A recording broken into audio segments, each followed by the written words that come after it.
राज्यामध्ये मराठा आरक्षणाच्या साठीची जी वेगवेगळ्या जिल्ह्यांमध्ये सध्या आंदोलन सुरू आहेत आणि राज्य सरकारची भूमिका तर याच अगोदर राज्याचे प्रमुख माननीय मुख्यमंत्री एकनाथजी शिंदे साहेबांनी छत्रपती शिवाजी महाराजांची शपथ घेऊन स्पष्ट केलेली आहे की कुठल्याही परिस्थितीमध्ये टिकणारं, कायमस्वरूपी टिकणारं मराठा आरक्षण हे सरकार देणार आहे।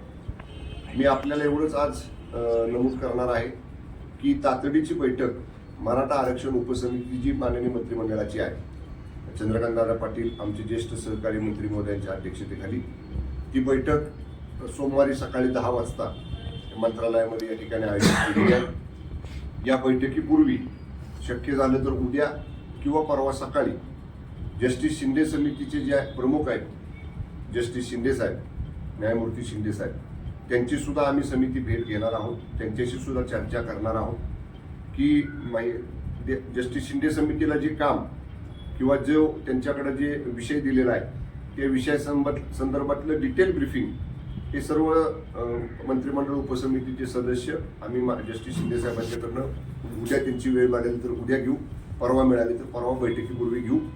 आणि तातडीची बैठक एवढ्यासाठी आपण घेतो आहे की जस्टिस शिंदे समितीनं जे काही काम केलेलं आहे त्या अनुषंगानं आपल्याला त्याचा जो रिपोर्ट येणार आहे त्या जो काही येणारा रिपोर्ट आहे त्या रिपोर्टचा उपयोग हा क्युरेटिव्ह पिटिशनच्या अनुषंगानं आपल्या बाजूनं कसा करता येईल या सगळ्या गोष्टीतली सविस्तर चर्चा आणि जो काही गैरसमज पसरवला जातोय असं की सरकार काहीच करत नाही, तर असं नाही।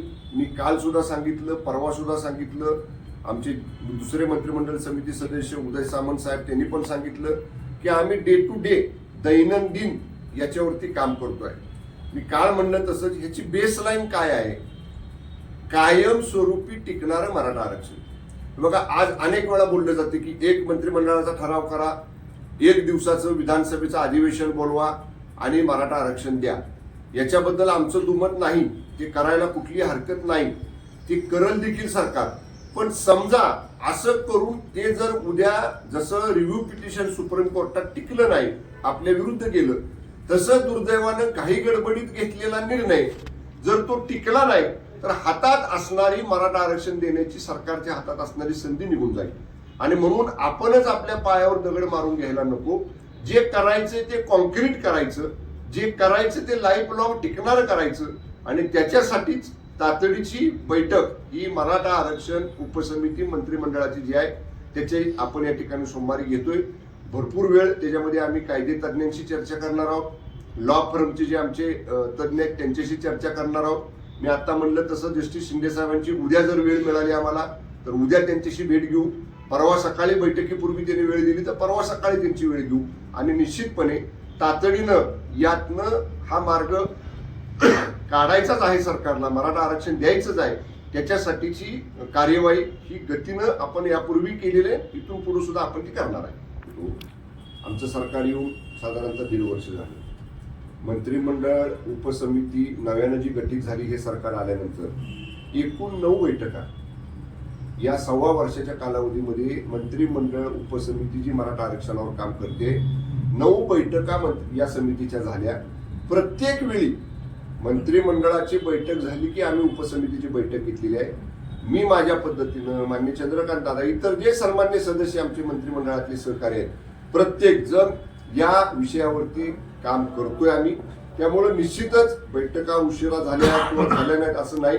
केव्हाही मी काल देखील सांगितलं, जेव्हा साताऱ्यामध्ये सकल मराठा समाजाच्या आमचे मी भेटलो कलेक्टर कचेरीसमोर, तेव्हा त्यांना केव्हा म्हणलं तुम्ही कधीही 4-5 जण जर प्रमुख मंडळी माझ्याकडे आला तर गेल्या 1.5 वर्षात आम्ही काय काम केले, तारीख निहाय किती पुढे गेलोय आपण या केसमध्ये, हे सगळं त्यांना सांगण्याची आमची तयारी आहे।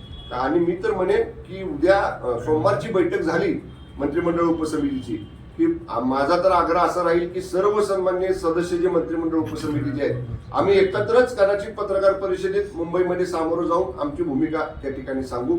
जरांगे पाटील साहेब म्हणतात की माननीय पंतप्रधानांना तुम्ही का बोलला नाही।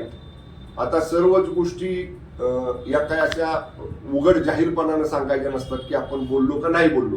मला माहित नाही, माननीय मुख्यमंत्री महोदयांची माझी त्याच्यानंतर भेट नाही, परंतु नक्की मी कालही बोललो की जर केंद्राची मदत क्युरेटिव्ह पिटिशन मराठा आरक्षणाच्या बाजूने निकाल लागण्यासाठी जर केंद्राच्या विधी न्याय विभागाची, केंद्राच्या सॉलिसिटर जनरलची, केंद्रातल्या सेवानिवृत्त सुप्रीम कोर्टच्या जज लोकांचं मार्गदर्शन, म्हणजे जी जी मदत केंद्र सरकारची आपल्याला आवश्यक असेल ती नक्की माननीय मोदी साहेबांच्या नेतृत्वाखालचं केंद्र सरकार करेल. परंतु जरांगे पाटील साहेबांना मी नम्रतापूर्वक सांगेन की कालच्या मुंबई महाराष्ट्र दौऱ्यामध्ये माननीय पंतप्रधान महोदयांची, मुख्यमंत्री महोदयांची याच्यावर चर्चा झाली का नाही याची अधिकृत माहिती माझ्याकडे नाही, परंतु मी नक्की मुंबईला गेल्यानंतर त्याची माहिती घेईन. एक फोन कॉल